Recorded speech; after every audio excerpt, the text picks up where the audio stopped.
Good day, this is Katie Kudrowski. Want to start out by telling you a little something about me. I'm president of CIC for Health, and I have a long-standing career. I've been over 40 years in this business of community development and organizing and healthcare administration management, and most notably in the recent 25 years in healthcare financing and healthcare policy. I'm so glad to have this time to spend with you today and hope that you find this a fruitful exploration of CIC for Health and all of the health reform changes that are imminent. Let me start by giving you the fundamentals of fqhc. I'm not going to take a long time with this, but I want to tell you about what I call the three-legged stool of fqhc. It has three legs. Each leg is equally as important, and if one of the legs isn't addressed, the stool falls over. So it's very important to think about all three of the legs.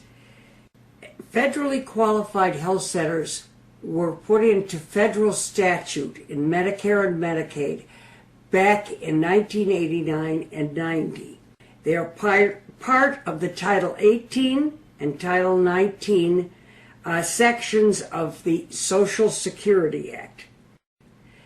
The first leg of the stool for fqhcs is that it is a provider type. Means that just like nursing homes or hospitals or home health agencies are provider types, fqhcs are provider types in federal statute. Their unique feature is that they're comprehensive primary care providers.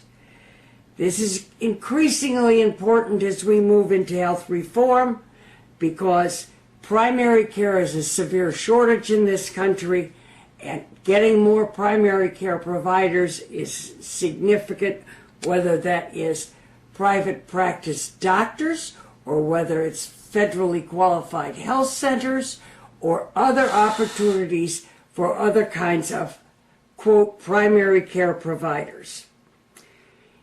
In the case of fqhc, the first leg of the stool of this provider type is there's two ways to get at being a provider, an fqhc provider. One is that you're automatically deemed in the statute to be an fqhc. Deeming is given to Public Health Service 330 grantees. That's a reference to community health centers, which are Section 330 of the Public Health Service statute. It also deems the Title V Indian Health Service clinics as automatically fqhcs. The second way that providers become fqhc provider types is what has been jargonistically referred to as lookalikes. It means that it looks like a community health center, meaning it looks like it in terms of its governance, its administration, its scope of services, its types of providers, and its financial systems. And those requirements, if an entity wishes to apply for fqhc status in a rolling basis, the Public Health Service in the Federal Department of Health and Human Services can review and approve applicants to be fqhc lookalikes. Then the features of fqhc, that second and third leg of the stool that we're going to talk about, is applicable whether you're an fqhc lookalike or whether you're an fqhc that was deemed.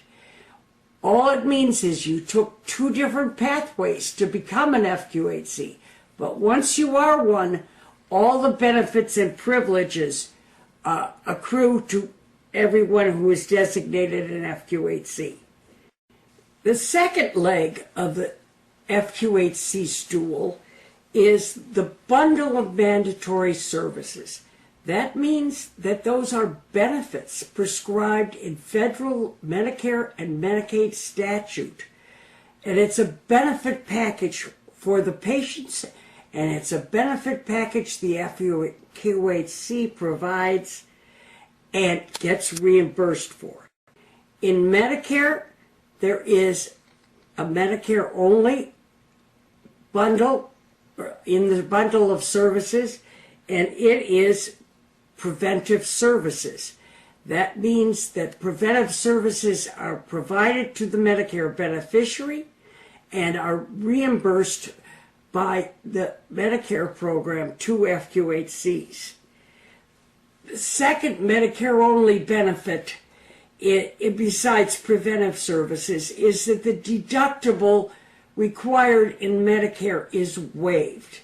And bottom line, what that means is the patient, Medicare patient, doesn't have to pay the deductible, and the FQHC gets reimbursed by the Medicare program for the provision of those services. The second feature of the mandatory bundle of services are those benefits that are included in both Medicare and Medicaid. They include physician services. It is primarily the primary healthcare physicians, but it is also other physicians' services that may be needed by the patient. The second one in both Medicare and Medicaid is nurse practitioners, physician assistants, certified nurse midwives, clinical psychologists, clinical social workers, and services incident to the above providers. So that if a nutritionist is in fact providing services to a patient under the direction of a physician for their diabetes problem, as an example, then the nutritionist is also covered because the nutritionist is functioning incident to. Lab and diagnostic x-ray are also included in the Medicare and Medicaid bundle of mandatory services. And finally, the third feature of the bundle of mandatory services, which is specific to Medicaid only, is what is called any other ambulatory service in the state Medicaid plan. And let's take a couple of examples to make sure we understand that. Dental services is not in the mandatory bundle that is part of Medicare and Medicaid. However, if a state Medicaid plan includes dental service, it's included as an FQHC service as in the category called any other ambulatory service specified in the state Medicaid plan. So other AMBIs, as they're jargonistically referred to, are an important feature to take into account, particularly if the practice primary care program has a lot of Medicaid patients. The third leg of the FQHC stool is the right to reasonable cost-based reimbursement. This is the financing side or leg of the stool. And if the first two features are in place, or first two legs of the stool, then the third piece falls into place. And it is an all-inclusive visit-based rate. And the approach to doing it is, in fact, you add up all your costs of providing services. They have to meet tests of reasonableness, and then it's divided by the number of visits of the providers that are included in the first leg of the stool. So often you come up with a $75, $100, $125 all-inclusive visit rate. And then every time one of those providers mentioned in the first leg of the stool bill out to Medicare or Medicaid, that they pay that all-inclusive visit rate, or paid that all-inclusive visit rate. Therefore, at the end of the year, you should be net even, so to speak, on your costs of providing the service and the benefits that have been paid for and the patient that's received the service. Now, we have a feature in this all-inclusive rate called the prospective payment system. In order to simplify immense amounts of audit and audit expenditures and delayed payments and so forth, the prospective payment system has been instituted, which means that you do an all-inclusive audit of your costs. You divide it by your visits, as we just discussed, and then that you come up with your all-inclusive rate. That rate is then called a prospective payment rate. And that rate stays as your rate going forward. And it is not adjusted until each year there is an adjustment based upon the MEI for what is, in fact, your increased costs. The other way that your payment rate could be increased is if you add other services that you didn't previously have. You can go in and ask for a adjusted rate based on the range of services expansion and the increased costs inherent in those services. And finally, in that third leg of the stool, there is special what are called wraparound provisions that are protections for the FQHCs and managed care arrangements. So it is not to discourage FQHCs from participating in managed care, but in order to safeguard their reasonable payment, prospective payment system, you can reconcile to a wraparound payment that if the managed care plan has not provided your reasonable cost payment in your PPS, you can get a wraparound payment from either the Medicaid agency or Medicare, depending on who the patient is. Again, that's the three legs of the stool.